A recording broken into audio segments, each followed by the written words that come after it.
Avant de se quitter, abordons ensemble les compétitions nationales jeunes. Chez les U19, c'est l'En Avant Guingamp qui se déplaçait à Mérignac hier matin avec la défaite mérignacaise sur le score de 3-0.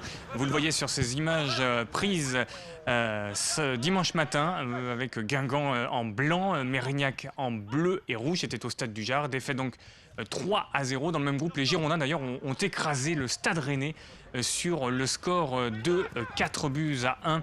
On voit l'une des tentatives guingampaises pour aggraver le score. Les Guingampais large vainqueurs. Donc les résultats de cette journée du championnat national U19, je viens de vous les donner. Nous allons aborder maintenant le championnat U17 avec les Chamois Niortais qui accueillaient Vannes sur l'annexe du stade René Gaillard. Des Niortais qui avaient pour ambition de l'emporter. Rémi Savary était sur place. Et c'est parti pour cette première journée de U17 nationaux entre les Chamois Niortais et le Vannes Olympique Club. Les deux équipes qui avaient arrêté leur championnat la saison dernière lors de la 4e journée en raison de la crise sanitaire. Et le coup d'envoi qui vient d'être donné à l'instant par les Chamois Niortais. Et ce sera une première touche pour Vannes.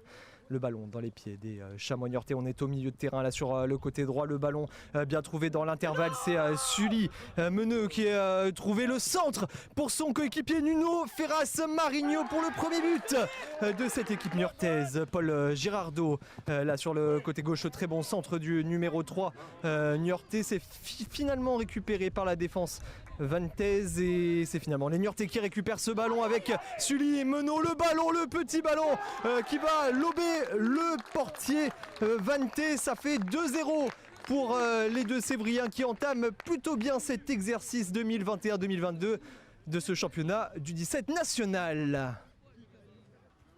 Avec le ballon là dans les pieds des Chamois Niortais, on fait tourner avec le pressing intéressant là de la part des Vantais, l'erreur de relance de la part du portier des Chamois et la frappe de Buza, 56e minute, Mathis Schindler qui réduit la marque. Tout est encore possible dans cette rencontre pour Vannes. Enzo,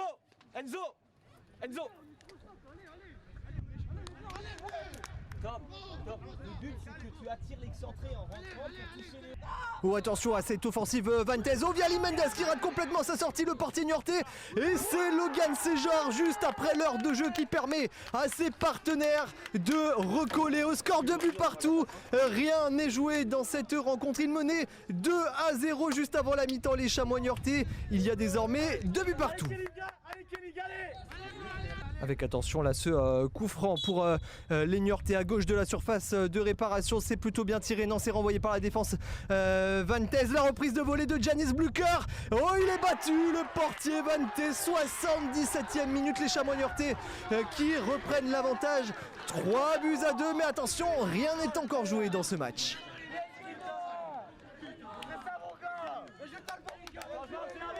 Avec le ballon là dans les pieds des Vantais à peu près 35 mètres des buts des Niortais. C'est bien joué Hugo Rieux, il est costaud, il va trouver dans l'intervalle Logan Séjar face à Viali Mendes. La faute du portier niortais et ce sera un penalty à venir pour Vannes. Le penalty, Julien Dano face à Viali Mendes. Julien Dano à contre-pied, oui. Ça fait 3 partout. Et ils sont revenus dans les ultimes instants de cette rencontre. Les Vantais, quel match de la part des Vantais face aux Chamois Niortais qui menaient pourtant, on le rappelle, 2-0 juste avant la mi-temps. Et ces scènes de joie, ces félicitations et ces accolades entre joueurs et coach, c'est formidable.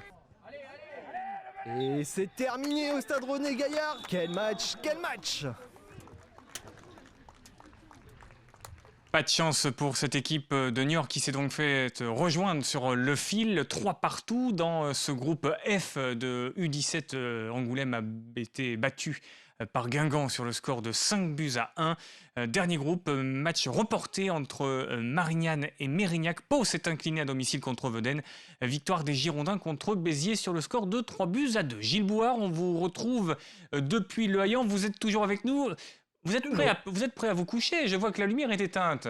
Non, non, c'est que c'est mieux, parce que sinon ça va faire trop de lumière. Bravo, je vous félicite parce qu'avec toutes les lumières que nous avons ici, c'est pas trop encore les Oh. économies d'énergie. Je vois que vous préservez notre planète, Gilles.